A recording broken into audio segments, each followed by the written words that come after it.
Over night ہے اس کیفیت میں ہو گئے تھے کہ ریگولر اسٹیٹس ہو گیا.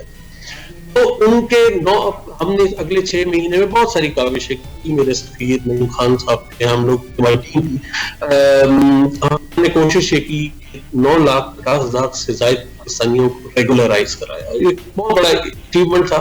ہر روز ریاض میں بھی اور جدہ میں بھی 5-6 ہزار بندہ گیٹ پہ ہوتا تھا, اور ان لوگوں میں بے شمار کے پاس کاغذات ختم ہو گئے تھے, دوسرے مسائل بہت تھے, اور انہوں نے بہت ساری نوکریاں ختم ہو گئی تھی. ان کی نوکریوں کے لیے ایفرٹس کی تاکہ وہ لوگ وہیں پہ بچے رہ سکیں. تو مجھے پوری امید ہے کہ ہم لوگوں نے اپنی محنت جتنی کی پوری ٹیم نے, اس کی وجہ سے یہ صلہ ہوا کہ 9.5 لاکھ سے زیادہ پاکستانی دوبارہ سے ریگولرائز ہوئے.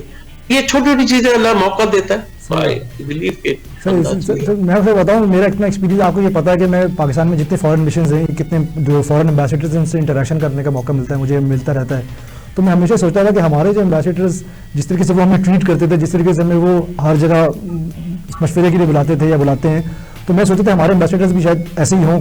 بٹ میں جب آپ سے ملا یا 2-4 اور امبیسڈر سے ملا ہوں, تو مجھے یقین کریں وہ جو برج تھا نا کہ ہماری جو فارن مشنز کے امبیسڈر ہیں اور جو فارن مشن کے دوسرے گورے ہیں دوسرے ہیں, وہ ایکول ہیں. تو آپ منٹور ٹائپ کی پرسنالٹی, جو میں سمجھتا ہوں کہ میرے لیے بڑا, میں فخر سے ہمیشہ کہتا ہوں کہ یار ہمارے بڑے اچھے امبیسڈرز, آپ سے بہت سارے اور بھی اور بڑے امبیسڈرز ہیں. سر جواب میں آپ سے دوں گا, سر میں جواب آپ سے دوں گا اس بریک کے بعد. تو ناظرین ملتے ہیں اس بریک کے بعد.